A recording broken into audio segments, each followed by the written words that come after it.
Dr. Sarah Chen had seen many things during her 3 years aboard the research vessel Meridian **. She had watched twin suns rise over crystal mountains on Kepler 442b. She had studied the bioluminescent forests of Proxima Centauri. She had even survived a meteor shower that had nearly destroyed their ship. But nothing had prepared her for what she would see on the surface of Zeta Reticuli 4. The planet looked peaceful enough from orbit. Rolling green hills stretched as far as their scanners could reach, broken only by silver rivers and patches of what appeared to be purple vegetation. The atmosphere was breathable for humans, though a bit thin. The gravity was slightly lighter than Earth's. According to their instruments, it was perfect for a research station. "Looks like paradise," muttered Commander Jake Morrison as he studied the readouts. "Almost too good to be true." Sarah nodded, though something made her uneasy. In her experience, planets that looked too perfect usually hid dangerous secrets. Still, the mission was clear. They needed to establish a research outpost here. Earth's resources were running low, and humanity needed new worlds to study and eventually colonize. The shuttle Hope descended through wispy clouds toward a clearing near one of the larger rivers. Sarah pressed her face to the window, watching the alien landscape grow larger. The purple vegetation turned out to be some kind of flowering tree, their blooms dancing in the gentle breeze.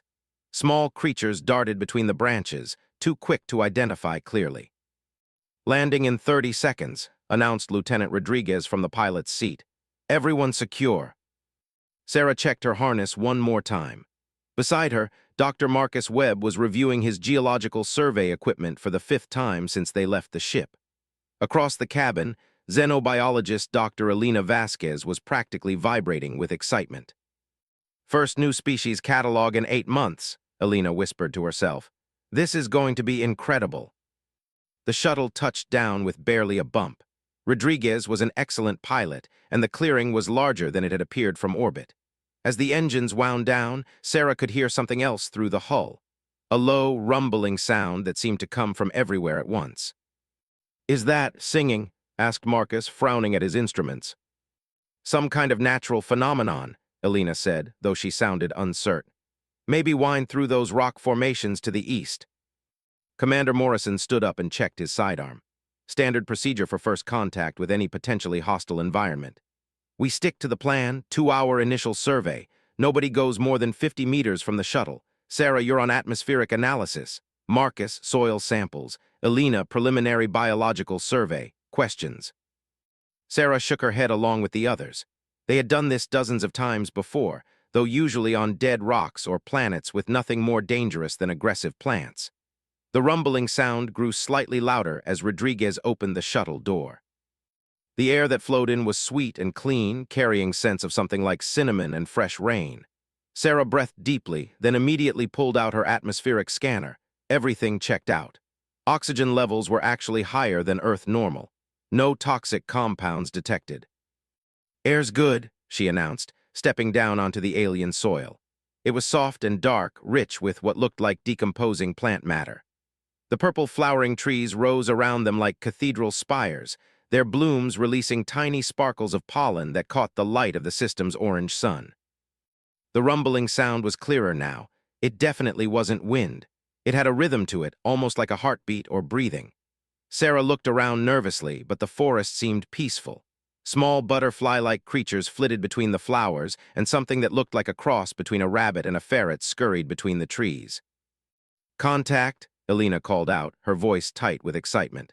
"Multiple species all appear non-threatening, some kind of ecosystem integration I've never seen before."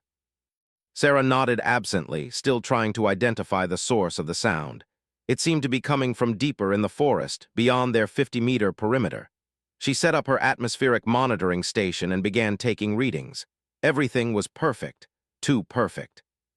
20 minutes into their survey, Marcus made the discovery that would change everything. He had been taking soil samples near a cluster of the larger trees when his scanner began beeping frantically. "Commander," he called out, his voice strange, "you need to see this." Morrison jogged over, followed by Sarah and Elena. Marcus was kneeling beside what looked like a perfectly normal tree, his scanner in his hand and confusion written across his face. "What is it?" Morrison asked. "These aren't trees," Marcus said slowly. "They're something else. The scanner is reading massive neural activity, complex electrical patterns. These things are thinking. Sarah felt a chill run down her spine. She looked up at the towering purple-flowered giants surrounding them. If Marcus was right, they weren't standing in a forest. They were standing in the middle of a community of intelligent beings. "Are you sure?" Elena asked, though she was already pulling out her own biological scanner. "Could be some kind of interference." "Run your own scan," Marcus replied grimly. Elena's scanner confirmed what Marcus had found. Not only were the trees showing signs of intelligence, but they seemed to be communicating with each other through some kind of electrochemical network that ran through their root systems. "We need to get back to the shuttle," Morrison said immediately. "First contact protocols require." He was cut off by the sound of movement in the underbrush. Something large was approaching through the trees, moving with the deliberate care of a predator. The rumbling sound grew louder, and Sarah realized with growing horror that it wasn't coming from the trees at all. A creature emerged from between the massive trunks, and Sarah's breath caught in her throat. It was roughly the size of a small truck, covered in what looked like armored scales that shifted from deep brown to forest green as it moved. Its head was elongated and reptilian, with rows of sharp teeth visible even with its mouth closed. But what made Sarah's blood run cold were its eyes. They were intelligent, ancient, and they were looking directly at the human research team. "Nobody move," Morrison whispered, his hand on his weapon but not drawing it. "It might not see us as a threat if we don't act like one." The creature took another step forward, its massive claws leaving deep gouges in the soft earth. Sarah could see smaller versions of itself moving in the shadows behind it. A family group, perhaps. The adult was protecting its young.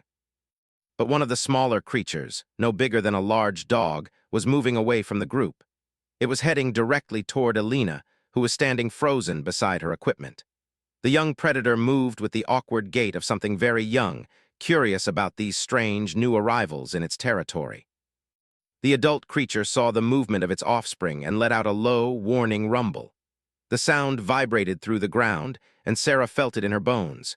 This was clearly a protective parent, and its child was moving toward potential danger. Elena stood perfectly still as the young predator approached her. It sniffed at her equipment, then at her legs, its small tail twitching with curiosity. For a moment, Sarah thought everything might be all right. The creature seemed peaceful, just investigating these newcomers. Then the juvenile stumbled. Sarah would replay the next few seconds in her mind for the rest of her life. The young predator caught its foot on an exposed root and tumbled forward, directly toward a jagged piece of broken stone. Its parent let out a roar of alarm that shook the entire clearing. Elena jumped backward, startled by the sound. And Sarah moved. She didn't think about it, didn't calculate the risks or consider the consequences. She saw a young creature about to be hurt, and her instincts took over. She dove forward, sliding across the soft earth on her knees, and scooped the juvenile predator up just before it could hit the sharp stone. The moment her hands touched the creature, everything changed. The world around Sarah seemed to stop. The sounds of the forest faded to nothing. The worried shouts of her teammates became distant echoes. Even the adult predator's roar stretched out into a long, low note that seemed to go on forever. But more than that, Sarah could suddenly feel the forest around her. Not just see it or hear it, but actually feel it. The massive tree beings were aware of her presence, their ancient minds touching the edges of her consciousness with something like surprise. The predators, both adult and juvenile, were no longer just animals to her. She could sense their thoughts, their emotions, their deep connection to this place. The juvenile in her arms wasn't hurt, just startled. It looked up at her with large, golden eyes that held far more intelligence than any Earth predator. Through some impossible connection, Sarah understood that it was grateful. Not just happy to be unharmed, but genuinely thankful that she had helped it. And then, just as suddenly as it had begun, the moment ended. Sound rushed back into the world. Sarah found herself kneeling on the forest floor, holding a creature that could probably tear her throat out, while its very large and very protective parent loomed over her. She looked up into those ancient eyes and saw something that made her heart skip. Recognition. The adult predator lowered its massive head until it was just inches from Sarah's face. She could feel its warm breath, could see her reflection in its golden eyes. Slowly, carefully, it extended what looked like a tongue and gently touched her forehead. The contact sent another wave of that impossible connection through Sarah's mind. Images flashed before her eyes. The forest as seen from the perspective of creatures who had lived here for thousands of years. The slow, patient thoughts of the tree beings who had watched civilizations rise and fall. And underneath it all, a sense of recognition that went deeper than just this moment. They knew her, somehow impossibly they knew her. The adult predator stepped back and made a soft, chuffing sound. The juvenile in Sarah's arms squirmed, and she carefully set it down. It immediately scampered back to its parent, but not before looking back at Sarah one more time with what she could only describe as affection. "Sarah," Morrison called out softly, "step away slowly." But Sarah found she didn't want to step away. The connection she had felt was unlike anything she had ever experienced. It was as if, for just a moment, she had been part of something larger than herself. Part of the forest, part of the planet, part of a network of life and intelligence that spanned this entire world. "It's okay," she said, surprising herself with how calm she sounded. "They're not going to hurt us." "How can you possibly know that?" Marcus whispered. Sarah looked around the clearing.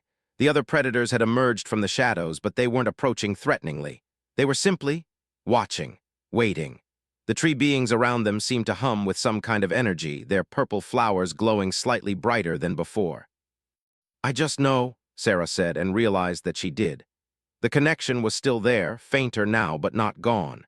She could sense the intentions of the creatures around them, could feel their curiosity rather than hostility. The adult predator made another soft sound, then turned and began walking back into the forest. The other members of its family followed, including the juvenile, who looked back at Sarah several times before disappearing into the purple-flowered cathedral of the trees. "What the hell just happened?" Alina asked, her voice shaky. Sarah looked down at her hands. They were tingling, as if she had been handling some kind of electrical equipment. The feeling was starting to fade, but she could still sense the vast intelligence of the forest around them. It was like being able to hear a conversation in another room. She couldn't make out the words, but she knew something important was being discussed. "I think," Sarah said slowly, "we just made first contact, and I don't think we're the first humans they've seen." Morrison frowned. "What do you mean? According to our records, no human expedition has ever been to this system." "According to our records," Sarah repeated. "But what if there were others? What if there were humans here before our official space program even began?" It was a crazy idea, but Sarah couldn't shake the feeling that the recognition she had seen in those golden eyes was real. The creatures of this forest knew humans. They had been expecting them. "We need to get back to the ship," Morrison decided. "Report to Earth Command. This is bigger than a simple research mission now." As they packed up their equipment and prepared to return to the shuttle, Sarah couldn't stop looking back at the forest. The tree beings seemed to be watching them, their massive forms shifting slightly in the breeze. The connection she had felt was growing stronger again, as if their departure was making the forest want to reach out to her one more time. Just before they reached the shuttle, Sarah heard something that made her stop in her tracks. It was faint, barely audible, but it was definitely there. Somewhere in the forest, something was singing, not the random sounds of animals, but actual music, complex harmonies that seemed to weave together the voices of different species. And underneath it all, Sarah could swear she heard something that sounded almost like human voices. "Did you hear that?" she asked the others. They stopped and listened, but apparently only Sarah could detect it. Marcus shook his head, and Alina just looked confused. Even Morrison, with his enhanced military hearing, showed no sign of picking up the distant music. "Hear what?" Alina asked. Sarah listened for a moment longer, then shook her head. "Nothing. Must have been the wind." But as the shuttle lifted off and carried them back to the Meridian asterisk, Sarah pressed her face to the window and watched the forest shrink below them. The music was still there, faint but persistent, and she had the strangest feeling that it was calling to her. Back aboard the ship, Sarah spent hours writing her report. She tried to describe the moment of connection, the sense of recognition from the predators, the intelligence of the tree beings. But every time she read it back, it sounded insane. Who would believe that an entire forest was sentient? Who would accept that alien predators had somehow recognized her as human? More troubling was the growing certainty that this planet held secrets that went far beyond what their mission parameters had prepared them for. The singing she had heard, the recognition in those ancient eyes, the way the forest itself had seemed to respond to her presence. It all pointed to something that challenged everything humanity thought it knew about its place in the universe. As Sarah lay in her bunk that night, she could still feel the faint echo of that connection. It was like a whisper at the edge of her mind, calling her back to the forest. She closed her eyes and tried to sleep, but instead of dreams, she found herself remembering images that she was certain weren't her own. Vast cities of living trees stretching across continents. Predators and prey living in harmony under a complex social structure that spanned multiple species. And humans, definitely humans, working alongside the alien inhabitants as if they had always belonged there. When Sarah finally fell asleep, she dreamed of golden eyes and purple flowers, and a song that seemed to come from the very heart of the universe itself. She had no way of knowing that her brief moment of connection with the juvenile predator had done more than just save a young creature from injury. It had activated something that had been dormant in the forest for over 1,000 years. Something that would soon bring consequences none of them could imagine. Deep in the forest, the tree beings shared their ancient memories through their root networks. The predators gathered in council, their complex society suddenly alive with purpose. And somewhere in the vast intelligence that was the forest itself, a decision was made. The humans had returned. After so many centuries of waiting, they had finally come back. And this time, the forest would make sure they remembered who they really were. 3 days after their return from the planet's surface, Sarah Chen was still struggling to concentrate on her routine tasks. The atmospheric analysis reports sat unfinished on her workstation while she stared out the observation deck windows at the world below. The connection she had felt in the forest seemed to grow stronger each day, not weaker. It was as if something down there was actively trying to reach her. "You've been distracted," observed Dr. Alina Vasquez, settling into the chair beside Sarah with a steaming cup of coffee. "Want to talk about it?" Sarah turned away from the window reluctantly. "Have you ever had an experience that you knew was real, but couldn't explain it in any way that made sense?" "You mean like touching an alien creature and suddenly understanding an entire ecosystem?" Alina's smile was knowing. "I've been running biological scans of your readings from that day. Whatever happened down there, it left traces." Sarah felt her heart skip. "What kind of traces?" Alina pulled out her tablet and showed Sarah a complex chart full of wavy lines and data points. "Your brain activity spiked dramatically when you made contact with that juvenile predator. But more interesting is what happened after. Your neural patterns show changes that shouldn't be possible." "Changes how?" "New neural pathways, connections that weren't there before. It's as if contact with that creature somehow upgraded your brain's hardware." Alina leaned forward, her expression serious. "Sarah, I think that forest isn't just intelligent. I think it's telepathic, and somehow it linked with you." Before Sarah could respond, the ship's communication system crackled to life. "All senior staff to the bridge immediately. Priority 1 message from Earth Command." Sarah and Alina exchanged glances, then hurried through the ship's corridors to the command center. They found Commander Morrison already there, along with Marcus and the rest of the senior staff. On the main screen, Admiral Rebecca Foster's stern face looked out at them from Earth Command headquarters. "Commander Morrison," the Admiral said without preamble, "we've received your preliminary reports from Zeta Reticuli 4. They're concerning." Morrison straightened. "In what way, Admiral?" "Dr. Chen's report mentions possible signs of ancient human presence on the planet. Combined with Dr. Webb's geological findings and Dr. Vasquez's biological data, we're looking at a situation that doesn't match any of our historical records." Sarah felt a chill. "Admiral, are you saying there's evidence of humans on that planet before our space program began?" Admiral Foster's expression grew even more serious. "Dr. Chen, 3 hours ago we received a transmission from deep space. Origin unknown, but the signal pattern matches pre-digital Earth communication protocols from the late 20th century. The transmission was directed specifically at Zeta Reticuli 4. The bridge fell silent. Pre-digital Earth communications hadn't been used for over a century. The technology was obsolete, replaced by quantum communication networks decades ago. "What did the transmission say?" Morrison asked. "That's classified above your clearance level, Commander. But I can tell you this. Earth Command is expediting your mission timeline. We're sending the deep space cruiser Valiant Asterisk to your position with a full diplomatic and research team."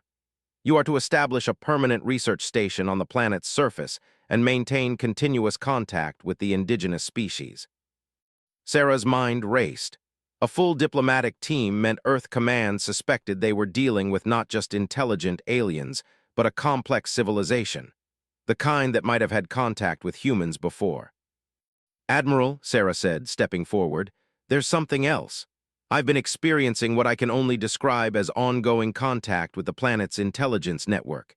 It's getting stronger. The Admiral's eyebrows rose. Explain. Sarah took a deep breath. Since our encounter 3 days ago, I've been receiving what I think are memories or images that aren't my own. Ancient cities, complex ecosystems, and humans. Definitely humans, but their technology and clothing suggest they've been there for a very long time. How long? Centuries, maybe longer. Admiral Foster was quiet for a long moment. Finally, she nodded. Dr. Chen, you're now mission priority 1. Whatever connection you've made with that planet, it may be our best chance of understanding what happened there. I'm authorizing immediate return to the surface with an extended research team. After the Admiral signed off, the bridge buzzed with activity as they prepared for another landing mission. But Sarah barely heard the discussions around her. The connection to the forest was growing stronger by the minute, and with it came a growing sense of urgency. Something was happening down there, something big. The shuttle Hope descended toward the planet's surface 6 hours later, carrying twice as many people as the first mission. Sarah was accompanied by Alina, Marcus, Commander Morrison, and 4 additional specialists, including xenolinguist Dr. Amy Reeves and cultural anthropologist Dr. David Kim. As they broke through the clouds, Sarah gasped. The forest looked different. Where before the purple-flowered trees had been scattered throughout the landscape, now they seemed to be arranged in deliberate patterns. Geometric designs that stretched for kilometers, visible even from their altitude. Commander, called Lieutenant Rodriguez from the pilot's seat, I'm detecting massive electromagnetic activity from the forest. It's like the whole place has become one giant antenna. Sarah pressed her face to the window. The patterns were beautiful and complex, but they were definitely artificial. The forest was rearranging itself, preparing for something. Land us in the same clearing as before, Morrison ordered. If Dr. Chen's right about having a connection to these beings, we'll need to approach from familiar territory. As the shuttle touched down, Sarah could feel the forest's attention focused on their arrival like a physical weight. The connection that had been growing stronger over the past 3 days suddenly exploded into full consciousness. Images and emotions flooded her mind, not painful, but overwhelming in their intensity. Welcome back. The voice in her head was not her own, but it felt familiar. Ancient and patient, like the deep roots of the forest itself. Sarah, Elena's voice seemed to come from very far away. Are you all right? Sarah opened eyes she didn't remember closing. She was still in her seat on the shuttle, but everyone was looking at her with concern. How long was I unconscious? About 30 seconds, Morrison replied. You just stopped responding. Through the shuttle windows, Sarah could see the forest around them. But now she could see it as the tree beings did a vast network of interconnected intelligence that spanned the entire continent.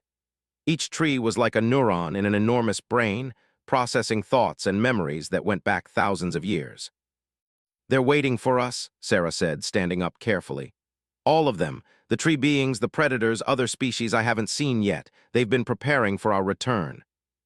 Dr. Reeves leaned forward. Can you communicate with them directly? Sarah considered. The connection was there, stronger than ever, but it wasn't quite like normal communication. It's more like shared understanding. They communicate through emotions and images rather than words. Can you ask them about the human presence we detected? Dr. Kim asked.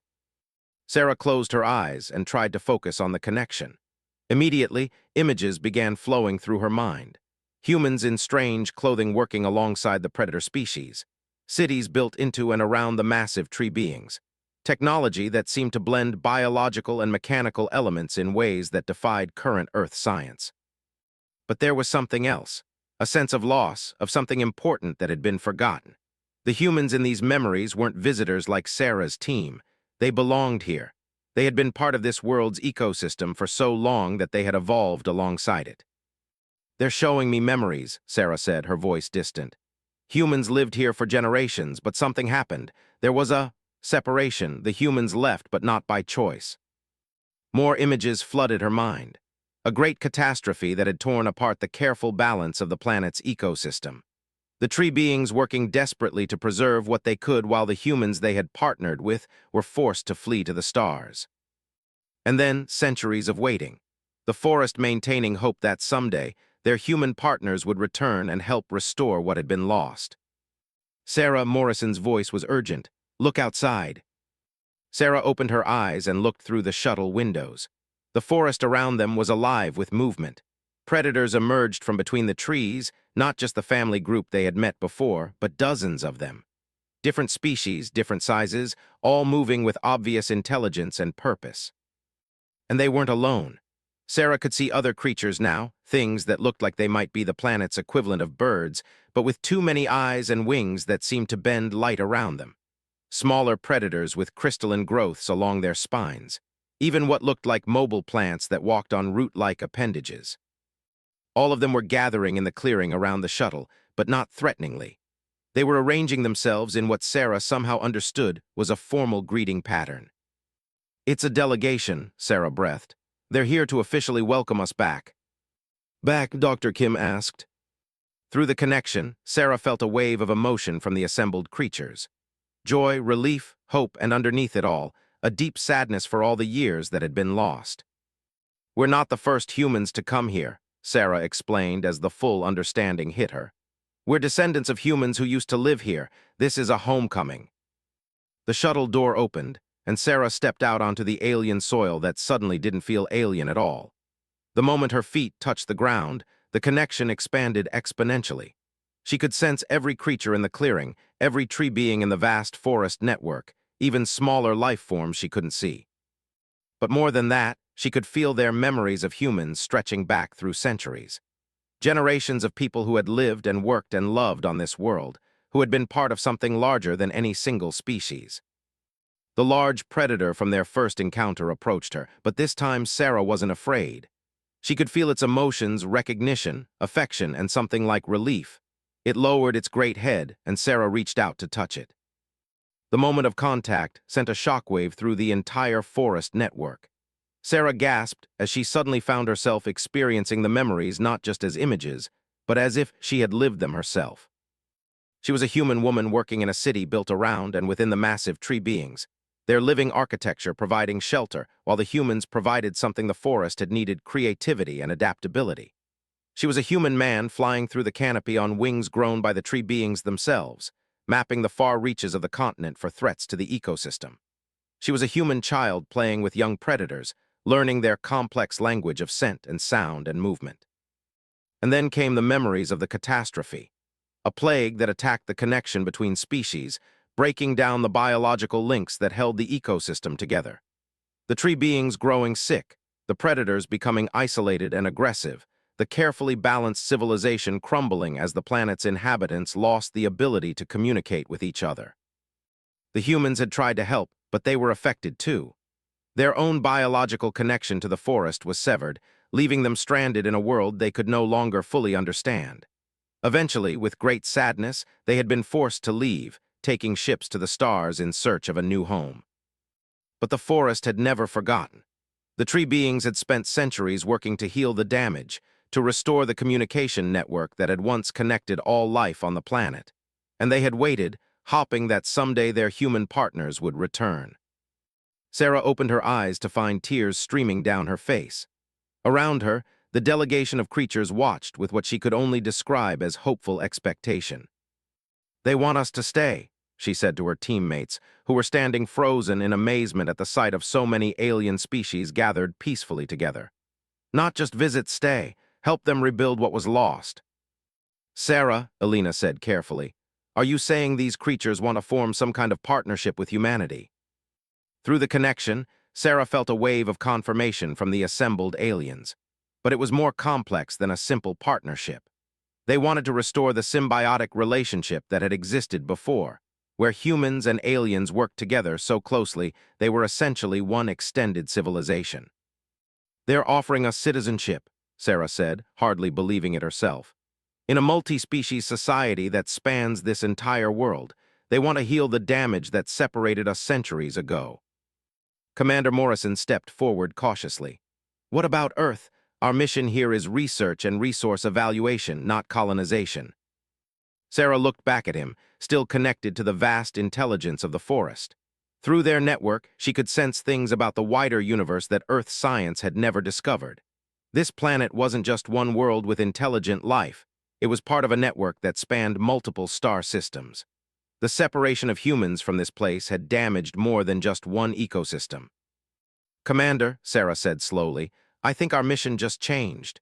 Earth needs to know that humanity isn't alone in the universe. We never were. We're part of something much bigger than we realized. The adult predator beside her made a soft sound, and Sarah felt another surge of images. Ships moving between star systems, not through the cold vacuum of space, but through biological corridors that connected willing worlds. Civilizations that spanned multiple species and multiple planets, all working together to nurture life throughout the galaxy. And at the center of it all, humans who served as bridges between different forms of intelligence, their unique adaptability and creativity helping to maintain the delicate balance that kept the network functioning. They're saying the galaxy has been waiting for us to come home, Sarah whispered. All of it. This entire region of space has been incomplete without humanity's participation. Dr. Reeves stepped forward, her translator device in hand. Can they teach us their language? Help us understand how this network functions? Sarah smiled, feeling the forest's amused response to the question. Dr. Reeves, language is just the beginning. They want to teach us how to think as part of a planetary consciousness, how to share thoughts and memories across species barriers, how to help nurture life on a scale we've never imagined. As if summoned by her words, several of the smaller, bird-like creatures flew toward the shuttle and began performing an intricate aerial dance. The pattern of their flight was beautiful, but Sarah realized it was also functional. They were writing messages in the air using their bodies as living text. What are they saying? Marcus asked. Sarah watched the dance, feeling the meaning flow through her connection to the forest. They're saying, welcome home, children of the stars, we have so much to show you. Around the clearing, more creatures began to appear. Sarah saw things that defied easy categorization, beings that seemed to be part plant and part animal, creatures that existed partially in this dimension and partially in others, life forms that communicated through mathematics made visible in the form of geometric patterns they traced in the air. All of them were part of the network. All of them were waiting to welcome humanity back into the galactic community they had helped create centuries ago. Commander, Sarah said, turning back to Morrison, we need to contact Earth Command immediately, not to report on a potentially valuable world, but to tell them we've found our true place in the universe. This isn't about colonization or resource extraction. This is about coming home. Morrison nodded slowly, though Sarah could see he was struggling to process everything he was witnessing. I'll contact the ship, but Sarah, this is going to change everything. For humanity, for Earth, for our entire understanding of our place in the cosmos. Sarah looked around at the assembled creatures, feeling their patient hope and their joy at humanity's return. Through the forest network, she could sense similar gatherings happening on worlds throughout this region of the galaxy. Everywhere, species were celebrating the return of their human partners. Yes, she said, it's going to change everything, and it's about time. As the sun began to set over the alien forest that was no longer alien, Sarah felt the network settle into its evening rhythms. But she could sense that tonight would be different. Tonight, the forest would dream of the future they could build together. Tonight, the galaxy would sing with hope for the first time in centuries. And somewhere in the vast intelligence that connected all life on this world, plans were being made. Plans for ships that could carry humans between worlds, for cities that grew rather than being built, for a partnership between species that would help heal not just this world, but entire star systems. Sarah closed her eyes and let herself sink deeper into the connection. Tomorrow, everything would be different. Tomorrow, humanity would begin to remember who they really were. But tonight, she was content to simply belong. The message Sarah transmitted to Earth Command 3 days later would later be remembered as the moment humanity's understanding of itself fundamentally changed. But as she stood in the newly constructed biodome that the forest had literally grown around their research station, She was focused on more immediate concerns. The neural integration process is accelerating, Dr. Elena Vasquez reported, studying the readings from Sarah's latest brain scans. Your connection to the planetary network isn't just growing stronger, it's becoming more sophisticated. You're developing cognitive abilities that shouldn't be possible. Sarah nodded, though her attention was partially elsewhere. Through the network, she could feel the approach of something significant.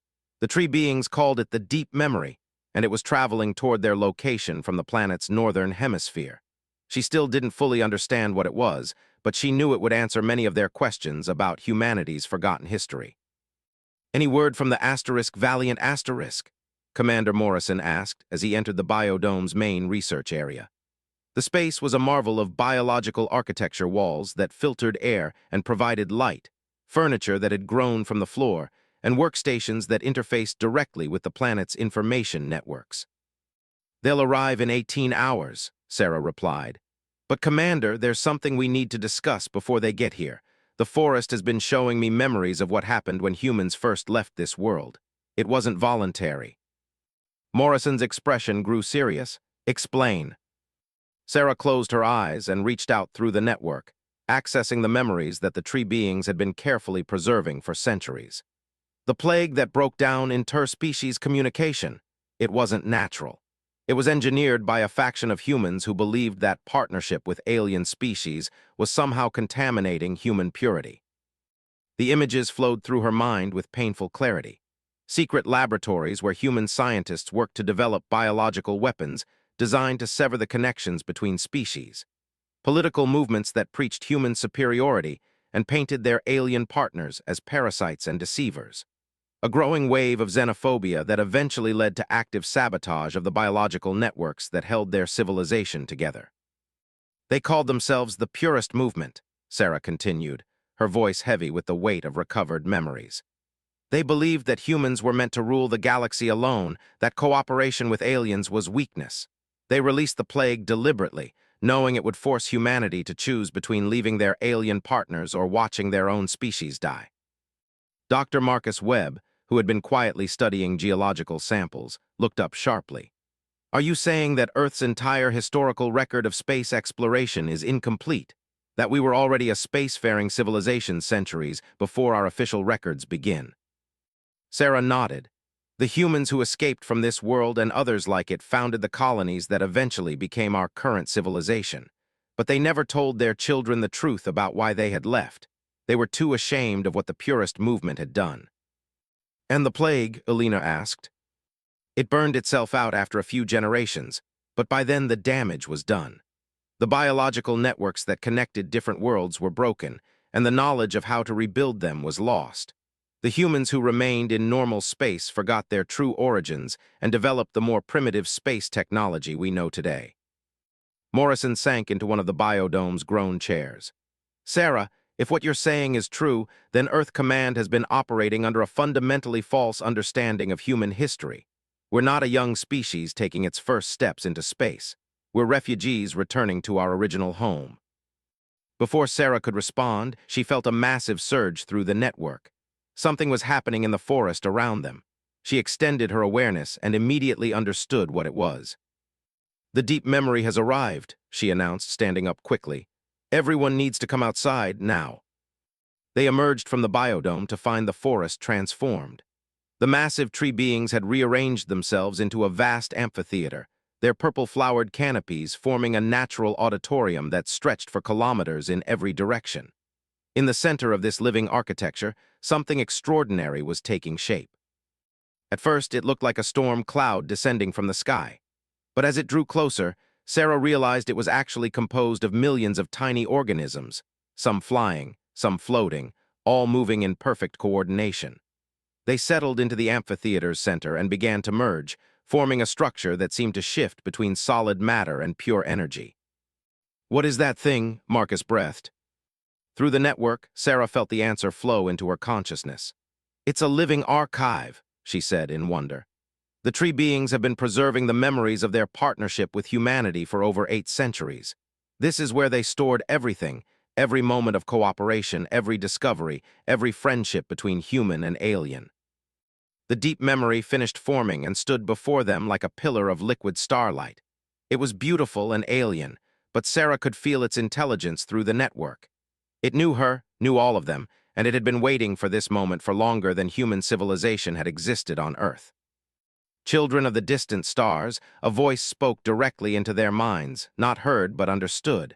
We have kept your stories safe. We have waited for you to remember who you were meant to be. Images began flowing from the deep memory into their consciousness. Not just pictures, but full sensory experiences that transported them directly into humanity's lost past. Sarah found herself standing in cities that defied architectural logic, where human engineers worked with tree beings to create living buildings that could think and adapt. She flew through the canopies of worlds she had never seen, carried by creatures whose wings were grown rather than evolved. She experienced the partnership from both sides, human creativity and adaptability, combining with alien wisdom and biological mastery to create civilizations that were greater than the sum of their parts. Humans didn't rule these societies or serve them. They were integral partners in something that transcended the limitations of any single species. But the memories also showed the growing shadow of the purist movement. Sarah experienced the fear and confusion as the biological networks began to fail. She felt the heartbreak of alien partners who couldn't understand why their human friends were suddenly turning against them. She lived through the desperate exodus as those humans who still believed in cooperation were forced to flee to preserve their species. The damage runs deeper than you know, the deep memory continued. The purest plague did not merely break the networks between worlds. It inserted false patterns into human DNA itself, blocking your species' natural ability to form deep connections with other forms of consciousness. Sarah gasped as the full implications hit her. That's why most humans can't sense the network directly. We've been biologically programmed to be isolated. Yes, but the programming was incomplete. In times of great need or emotional intensity, the barriers can be overcome. Your act of compassion toward the young predator created the circumstances necessary to break through the false patterns in your genetic code. Elena stepped forward, her scientific mind racing. Can the damage be reversed? Can we restore humanity's natural ability to connect with the network? The deep memory pulsed, and Sarah felt a wave of hope flow through the forest. It can be healed, but only by choice. Each human must decide freely to reconnect with the larger community of conscious life. The healing cannot be forced, or you will repeat the mistakes of your past. Commander Morrison looked stunned. Are you saying that humanity's entire modern civilization is based on genetic sabotage by our own ancestors? Not sabotage, the deep memory replied gently. Fear. Your ancestors were terrified of losing their humanity, not understanding that cooperation enhances rather than diminishes what makes each species unique. They chose isolation because they believed it would keep them pure. Instead, it made them incomplete. Sarah felt the truth of those words resonate through every cell in her body. The connection to the network didn't make her less human. It made her more than she had ever been before. It expanded her consciousness without erasing her individual identity. What happens now? She asked. How do we even begin to explain this to Earth? The deep memory shifted, its form becoming more solid and defined. Slowly, it began to take on a recognizable shape, that of a human woman, but one whose features seemed to blend characteristics from multiple ethnic backgrounds. We have prepared for this moment, she said, now speaking aloud with a voice that seemed to carry harmonics from across the galaxy. Those humans who left these worlds carried with them genetic seeds that would eventually allow their descendants to remember. You are not the first to begin awakening to your true heritage. Images flowed through the network showing other human colonies scattered across the galaxy, each beginning to rediscover their connection to the greater community of conscious life. Some were finding ancient ruins on their worlds. Others were making contact with species they had previously dismissed as non-sentient. All of them were beginning to remember. There are others like us, Marcus asked. Hundreds of worlds, thousands of lost human colonies, all carrying the genetic potential to rejoin the network. The galaxy has been preparing for your return, nurturing species and worlds that would welcome you when you were ready. Sarah felt a profound shift in her understanding of humanity's place in the universe. They weren't alone, struggling to survive in a hostile cosmos. They were part of a vast community that had been waiting patiently for them to overcome their fear and remember their true nature. But what about Earth itself? Morrison asked. Our homeworld has billions of people who know nothing about any of this. The deep memory's expression grew sad. Earth is the most damaged of your worlds. It was the center of the purest movement, and the genetic barriers there are strongest. But even Earth carries the seeds of remembrance. When the time is right, your people will begin to awaken. Sarah felt a sudden urgency. The Valiant Asterisk is bringing a diplomatic team. Earth Command is expecting us to negotiate some kind of treaty for resource extraction and colonization rights. How do we explain that we're not negotiating with aliens but returning to family? That choice must be made by humanity itself, the deep memory replied. We cannot force awareness upon those who are not ready, but those who are beginning to remember have a responsibility to help their species heal. Around the amphitheater, Sarah could sense other presences joining the gathering. Not just the local species, but representatives from across the galaxy. Beings of forms and intelligence types that defied easy categorization, all connected by the vast network that spans star systems. They were welcoming humanity back not as newcomers, but as long-lost family returning home after a centuries-long journey through the wilderness of isolation. How do we even begin? Elena asked, her voice small in the face of such enormity. With patience and compassion, and the understanding that healing takes time, the deep memory replied. You begin by choosing, each day, to remain connected to the larger community of life. You begin by demonstrating that cooperation enhances rather than diminishes human potential. You begin by being living examples of what your species can become when it remembers its true heritage. Sarah looked around at her teammates, seeing the wonder and uncertainty in their faces. They were ordinary humans who had stumbled into an extraordinary situation. But maybe that was exactly what was needed, not heroes or leaders, but regular people who could serve as bridges between humanity's isolated present and its connected future. There's something else, Sarah said, feeling new information flow through the network. The genetic barriers aren't permanent. The more time we spend connected to the network, the more our DNA begins to heal itself. We're not just gaining access to alien knowledge, we're becoming what humans were originally meant to be. The deep memory nodded. Your children will be born without the barriers. They will grow up naturally connected to the network, able to communicate with any form of conscious life they encounter. In one generation, humanity can be whole again. As the implications of that statement sank in, Sarah felt the network pulse with hope and anticipation. Across the galaxy, species that had been waiting for centuries were preparing to welcome humanity back into the community they had helped create. But first, they had to convince Earth that isolation was not strength, and that their true destiny lay not in conquering the galaxy, but in helping to nurture it. The Valiant would arrive in less than 15 hours, carrying representatives of humanity's old way of thinking. Sarah and her team would be the first to attempt bridging the gap between what humans thought they were and what they actually could become. The deep memory began to disperse, its component organisms flowing back into the forest network. But before it faded entirely, it left them with one final message. Remember that fear created the barriers that separate your people from their true nature. Only love can dissolve them. Approach your species with the same compassion you showed the young predator, and you will find that many are ready to remember who they really are. As night fell over the forest, Sarah stood at the edge of the biodome and reached out through the network. Across multiple star systems, she could feel the presence of awakening humans, each beginning their own journey back to connection and belonging. Tomorrow would bring challenges she couldn't even imagine. But tonight, for the first time in her life, Sarah Chen felt truly at home in the universe. And in the vast intelligence that connected all conscious life, hope began to sing. The Valiant descended through the atmosphere of Zeta Reticuli, 4 like a falling star, its military-grade hull gleaming in the orange sunlight. Sarah Chen watched its approach from the biodome's observation platform, feeling the forest's complex reaction through the network. The tree beings were excited but cautious. They remembered what had happened the last time humans arrived with warships instead of partnership. Incoming transmission from the diplomatic team, Commander Morrison announced. Admiral Foster wants to speak with you directly, Sarah. Sarah nodded, though she kept her attention partially focused on the network. Over the past week, her integration had progressed to the point where she could maintain awareness of both human and alien perspectives simultaneously. It was like being fluent in two completely different ways of thinking. The main screen activated, showing Admiral Foster's stern face alongside several officials Sarah didn't recognize.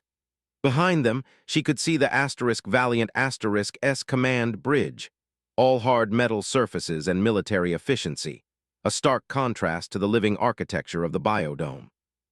Dr. Chen, Admiral Foster said without preamble, your reports over the past week have been extraordinary. Earth Command has sent me with full authority to negotiate humanity's first formal treaty with an alien civilization. I trust you're prepared to serve as our primary liaison. Sarah felt a wave of gentle amusement from the forest network. The tree beings found the concept of formal treaties quaint, like children playing at being adults. Their society operated on principles of mutual benefit that went far deeper than any written agreement. Admiral, Sarah said carefully, before we begin any negotiations, there are some things you need to understand. This isn't first contact between separate species. It's a reunion between family members who have been separated for centuries. One of the officials beside Admiral Foster, a thin man with calculating eyes, leaned forward. Dr. Chen, while your personal experiences with these aliens have clearly been profound, we must approach this situation with appropriate scientific skepticism. Extraordinary claims require extraordinary evidence. Through the network, Sarah could feel the forest's reaction to the man's words. Not anger, but a deep sadness that humans had become so disconnected from their own nature that they couldn't recognize truth when it touched their hearts. Dr. Harrison, Admiral Foster said, introducing the skeptical official, is our lead xenobiologist. He'll be evaluating your claims about human-alien partnerships. Sarah looked at Dr. Harrison and felt a sudden flash of insight from the network. This man wasn't just skeptical, he was afraid. Terrified of losing the human superiority complex that had defined his entire career. Dr. Harrison, Sarah said gently, would you be willing to meet some of our hosts? The experience might answer your questions better than any report. I prefer to maintain appropriate scientific distance when dealing with potentially dangerous alien species, Harrison replied stiffly. Before Sarah could respond, the biodome's walls began to shift and change. What had appeared to be solid surfaces revealed themselves to be living tissue as viewing panels opened throughout the structure. Through these organic windows, the diplomatic team on the Valiant could see directly into the forest. Admiral Foster's eyes widened as she took in the sight of the massive tree beings arranged in their amphitheater formation, their purple flowers glowing with soft bioluminescence. But what really captured her attention were the humans moving freely among them. Dr. Elena Vasquez was working alongside a group of the crystalline-spined creatures, their combined efforts producing what looked like a three-dimensional map of genetic structures floating in midair. Dr. Marcus Webb was collaborating with several predators to analyze soil samples, their shared understanding allowing them to process information at incredible speed. Those are your team members, Admiral Foster said slowly. They're working with the aliens as if they've known them for years. In a sense, they have, Sarah replied. The genetic memory runs deep, Admiral. Once the artificial barriers are removed, the connection feels as natural as breathing. Through the viewing panels, they could see more activity throughout the forest. The bird-like creatures were performing their aerial writing, creating complex mathematical equations that seemed to hang in the air like solid objects. The mobile plants were tending to gardens that grew in impossible geometric patterns, each arrangement serving as both art and advanced biological research.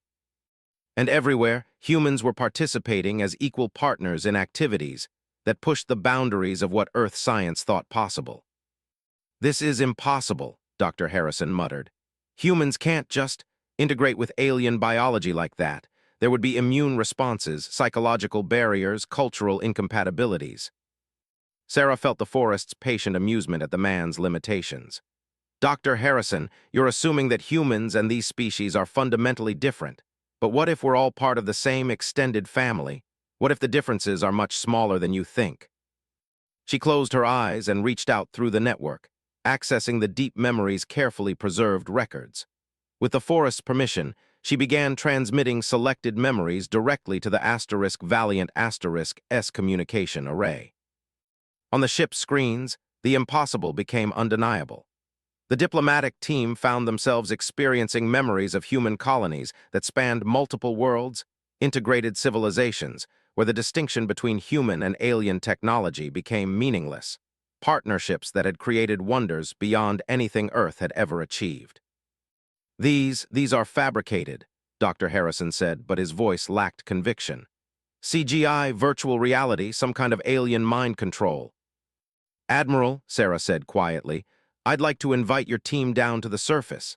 Let them experience the connection for themselves. If I'm wrong about our shared history, they'll know immediately. Admiral Foster was quiet for a long moment, studying the displays around her. Finally, she nodded. Prepare a shuttle, but Dr. Chen, if this is some kind of alien manipulation technique, if your team has been compromised. Then you'll have the Valiant S weapons to deal with the situation, Sarah finished. I understand the risks, Admiral, but I also understand what we stand to gain. As the shuttle prepared to launch, Sarah felt a new presence touch the edge of her consciousness. Something vast and ancient, older than the forest, older than any single world.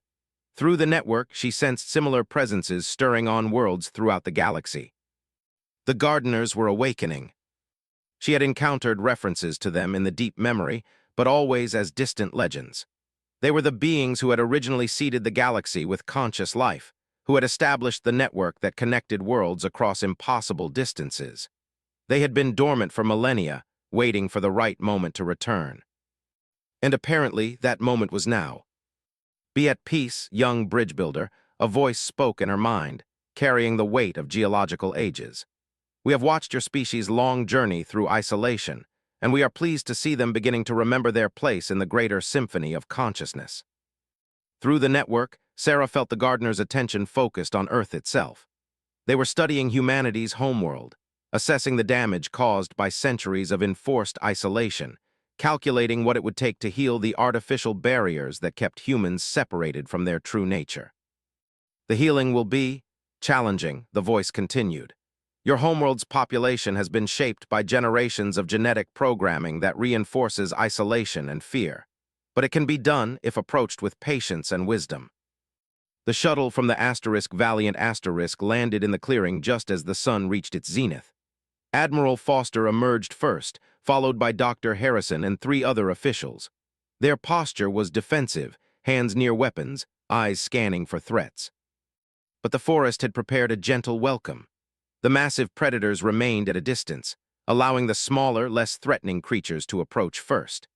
The butterfly-like organisms danced through the air in beautiful patterns, while the mobile plants arranged themselves into living pathways that led toward the biodome.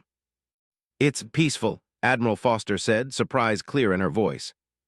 Sarah walked toward them, and the Admiral's eyes widened as she took in the subtle changes in Sarah's appearance. Her skin seemed to glow with an inner light. Her movements carried an almost ethereal grace, and her eyes held depths that suggested awareness of things beyond normal human perception. Dr. Chen, what have they done to you? They've helped me become what humans were always meant to be, Sarah replied simply. Enhanced, not diminished, connected, not isolated. Dr. Harrison pulled out a biological scanner and began taking readings of the surrounding area.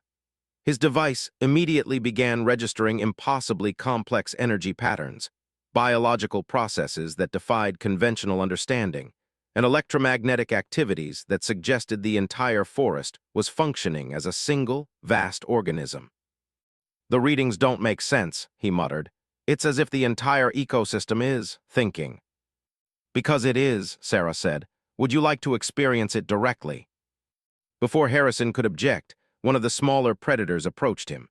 It was about the size of a house cat, with scales that shifted through the full spectrum of visible light and large, intelligent eyes. It looked up at him and made a soft sound that somehow conveyed curiosity and friendliness. I don't think, Harrison began, but the creature gently touched his hand with its snout. The effect was immediate and profound. Harrison's eyes went wide as the connection formed. His consciousness suddenly expanded to encompass the vast network that surrounded them. For the first time in his life, he experienced what it felt like to think as part of a planetary intelligence. Oh, he breathed, his voice filled with wonder. Oh, I understand now. We're not separate. We were never separate. The isolation was artificial. Admiral Foster watched in amazement as her lead skeptic knelt down and began communicating with the small predator through touch and gesture, their interaction flowing as naturally as conversation between old friends. "How is this possible?" she asked Sarah. "The genetic barriers that keep humans isolated aren't natural," Sarah explained. "They were engineered by our ancestors out of fear, but they can be overcome, especially by those who approach with open hearts rather than closed minds." Around the clearing, the other officials were having their own encounters with the forest's inhabitants. Within minutes, each of them was experiencing the connection in their own way, their faces showing the same wonder and recognition that Sarah had felt during her first contact. Through the network, Sarah could sense the gardener's approval. These humans were adapting quickly, their genetic potential awakening as soon as the artificial barriers were breached. "This group will serve well as ambassadors," the ancient voice observed. "But the greater challenge lies ahead. Earth's population must be awakened gradually, with great care, or the shock could shatter their civilization entirely." "Admiral," Sarah said as Foster began her own tentative interaction with one of the tree beings, "there's something else you need to know. We're not just dealing with this one world. The network spans the entire galaxy, connecting thousands of species across millions of worlds, and it's been waiting for humanity to rejoin it." Through their growing connection to the network, the diplomatic team began to receive visions of the galaxy as it truly was, not empty space dotted with isolated worlds, but a vast web of consciousness that linked every form of intelligent life. They saw trade routes that followed biological corridors through space itself, communications that traveled faster than light through quantum entanglement between connected minds, and collaborative projects that spanned multiple star systems. "My God," Admiral Foster whispered as the full scope of galactic civilization became clear to her. "We're not a young species at all. We're refugees who forgot how to come home." The tree being she was touching projected a wave of compassion and understanding. Through it, she experienced memories of the human exodus, the pain of separation, the hope that someday the children of Earth would remember their true heritage, the patient waiting that had lasted for centuries. "The question now," Sarah said, "is how we help Earth remember without causing panic or cultural collapse. Billions of people have built their entire identity around human independence and superiority. Learning that we're actually part of a galactic community could be traumatic." Dr. Harrison looked up from his communication with the small predator. "We start small," he said, his earlier skepticism completely gone. "Research stations like this one, voluntary participation, let people experience the connection for themselves rather than trying to explain it." Through the network, Sarah felt a wave of approval from species across the galaxy. They had learned patience during humanity's long isolation, and they were willing to wait as long as necessary for the healing to be complete. But there was an urgency too. The galaxy faced challenges that required humanity's unique abilities, their creativity, adaptability, and gift for bridging different forms of consciousness. Some of those challenges were already approaching, and the network needed humanity to remember who they were before it was too late. "Tell them about the silence," the gardener's voice whispered in Sarah's mind. Sarah felt a chill as she accessed the deep memories records of humanity's ancient enemy. The silence was what the purest movement had become after centuries of isolation and genetic modification. They had evolved into something that was technically still human, but had abandoned all connection to other forms of consciousness. They spread through the galaxy like a plague, destroying networks and enslaving or eliminating any species that wouldn't submit to their vision of human supremacy. And according to the network's deep space sensors, they were heading toward Earth. "Admiral," Sarah said urgently, "we have a problem, a big one, and Earth doesn't have much time to choose which path it wants to follow." As the orange sun began to set over the forest, painting the sky in shades of gold and purple, Sarah prepared to tell the diplomatic team about the approaching crisis that would force humanity to either remember its true nature or lose it forever. The reunion was just beginning, but already the stakes had become clear. The galaxy wasn't just welcoming humanity home. It was asking for help in defending everything they had built together from the darkness that humanity's own fear had created. The next few hours would determine not just Earth's future, but the fate of conscious life throughout the galaxy. The emergency session convened in the Biodome's expanded council chamber 3 hours after Sarah's revelation about the silence. The forest had grown the space overnight, its living walls now accommodating not just the diplomatic team from the Valiant Asterisk, but representatives from dozens of species across the network. Some appeared in person, others projected their consciousness through the galactic communication web that Sarah was only beginning to understand. Admiral Foster sat between Sarah and Dr. Harrison, her expression grim as she studied the tactical displays floating in the air before them. The Gardeners had shared their long-range sensor data, revealing a fleet of ships moving toward Earth's solar system. But these weren't ordinary vessels. They were something far more disturbing. "They're not ships," Dr. Harrison said, his voice hollow with disbelief. "They're, what did you call them? Silence constructs." Sarah nodded, accessing the deep memories records of humanity's lost history. When the purist movement first developed the genetic barriers that isolated humans from the network, they didn't stop there. Over the centuries, they modified themselves further and further away from natural humanity. They became something that exists in a state of complete disconnection from all other forms of consciousness. The displays showed images that chilled everyone present. The silence constructs were massive structures built from converted biological matter, but matter that had been deliberately stripped of all sentience. They moved through space like mechanical tumors, consuming planets not for resources, but to eliminate any form of intelligent life that might challenge their vision of absolute human supremacy. "How many?" Admiral Foster asked. Through the network, Sarah felt the Gardeners' ancient sorrow as they shared their calculations. Over 2,000 major constructs, supported by millions of smaller vessels. They've been building this fleet for 3 centuries, converting entire worlds into their ships and weapons. "And they're heading for Earth." "Not just Earth," Sarah replied. "They're targeting every human colony world simultaneously. They call it the final purification. Their goal is to eliminate all humans who have maintained any connection to the galactic network, then move on to exterminate every other form of intelligent life." One of the projected representatives, a being of pure energy from the galactic core, pulsed with urgent communication. Sarah translated for the humans present. "The Zephyrians are saying that the Silence isn't just another hostile species. They're an anti-network, a force specifically designed to unravel the connections that hold galactic civilization together. If they succeed in taking Earth, they'll have access to the genetic codes of original humanity. They could use that to develop weapons that would destroy the network entirely." Dr. Harrison leaned forward. "What kind of timeline are we looking at?" The forest's ancient intelligence reached out across vast distances, touching the edge of the Silence fleet's approach. Sarah felt the calculation flow through the network like ice water. 6 months until the first constructs reach Earth's solar system. Maybe 8 if they stop to convert additional worlds along the way. The silence that followed was profound. 8 months to prepare Earth's population for not just first contact with alien species, but for a war that would determine the future of consciousness itself. "Earth Command needs to know," Admiral Foster said finally. "All of it. The true history, the galactic network, the approaching threat. But Sarah, how do we possibly explain this to people who don't even believe in intelligent alien life?" Through the network, Sarah felt a wave of understanding from the assembled representatives. This was the challenge they had all been preparing for, helping humanity remember its true nature before it was too late. "We start with the evidence that already exists," Sarah said, her mind racing through possibilities. "Earth's archaeological records have gaps and inconsistencies that have puzzled historians for centuries.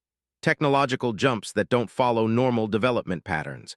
Genetic anomalies in certain human populations that suggest outside influence." "You're talking about rewriting human history," Admiral Foster said. "I'm talking about revealing what was hidden," Sarah replied. "The truth is already there, buried under layers of false programming and cultural conditioning. We just need to help people see it." Dr. Harrison was studying his scanner readings, his expression thoughtful. "The genetic changes we've experienced here, they're not temporary, are they? Once the barriers are broken down, they stay broken." Sarah nodded. "The artificial isolation genes are recessive. Once someone connects to the network, their children are born naturally integrated. It's how the original human colonies spread so quickly across the galaxy." "Then we have a propagation mechanism," Admiral Foster realized. "Start with volunteers, let them experience the connection, and their children will be naturally networked. Within a generation. Within a generation, humanity could be fully reintegrated with galactic civilization, Sarah finished. But we need to survive the next 8 months first. The Gardner presence stirred in Sarah's consciousness, sharing images of what the galaxy could accomplish if humanity rejoined the network in time. Biological technologies that could reshape matter at the molecular level. Consciousness transfer systems that made death essentially optional. Collaborative intelligence networks that could solve problems no single species could even comprehend. What can the network do to help defend Earth? Admiral Foster asked. Through the galactic communication web, responses flowed in from across known space. Sarah found herself serving as translator for an increasingly urgent council of war. The Vorthan Collective is offering to share their shield generation technology, biological energy barriers that can protect entire planets.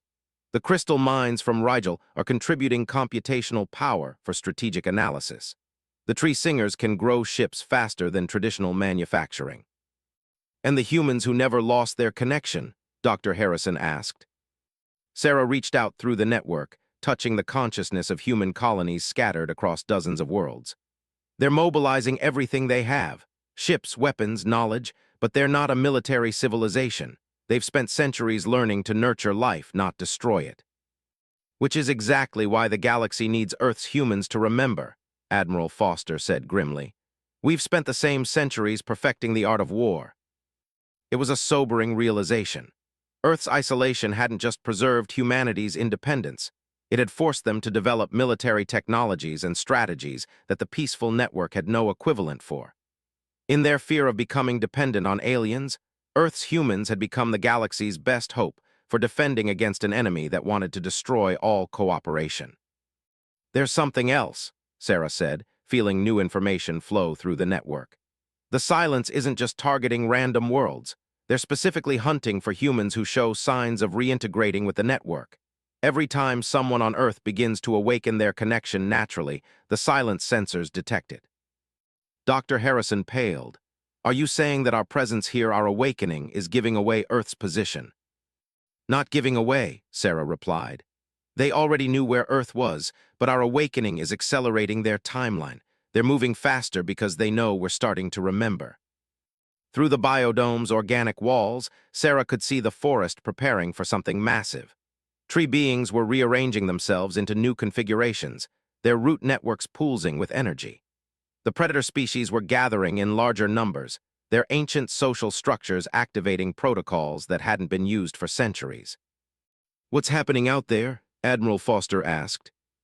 Sarah extended her consciousness through the network, feeling the planet's response to the approaching crisis.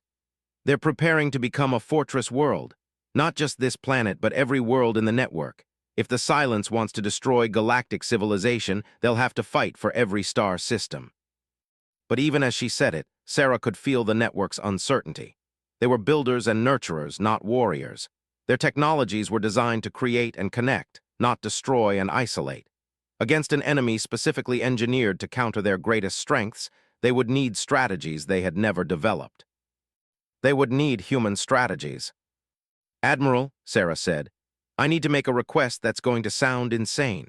We need to accelerate the awakening process on Earth. Not just volunteers, but a coordinated effort to help as many humans as possible remember their true nature before the Silence arrives. How? Through the network, Sarah felt the combined intelligence of the galaxy working on the problem. Biological solutions, technological approaches, psychological techniques all coming together in a plan that was both elegant and terrifying in its scope. We use Earth's own communication networks, Sarah explained as the plan crystallized in her mind. Embed awakening triggers in media broadcasts, social networks, even commercial advertisements. Subliminal patterns that will break down the genetic barriers in anyone who's ready to reconnect. Mass psychological manipulation. Admiral Foster looked disturbed. Mass healing, Sarah corrected. We're not changing people against their will. We're giving them back the choice that was stolen from them centuries ago. Those who aren't ready will simply ignore the triggers. Those who are will begin to awaken naturally. Dr. Harrison was running calculations on his scanner. The social disruption could be massive. Millions of people suddenly experiencing expanded consciousness, making contact with alien species, realizing their entire understanding of reality was incomplete. The alternative is worse, Sarah replied grimly. If the silence reaches Earth before enough humans remember who they really are, there won't be a human civilization left to disrupt. Through the network, Sarah felt the gardener's ancient wisdom focusing on the problem. They had seen civilizations rise and fall, had guided the development of consciousness across countless worlds. Their perspective spanned geological ages. The awakening must be carefully managed, their voice whispered in Sarah's mind. Too fast and your species will fragment under the shock. Too slow and the silence will arrive before you are ready. But there is a path through the crisis. Images flowed through the network, a vision of Earth as it could become if the awakening succeeded. Cities that grew rather than being built, integrated communities where human creativity combined with galactic wisdom to create wonders beyond imagination. Humans working alongside beings of every conceivable form, their combined efforts pushing the boundaries of what was possible. But the path to that future,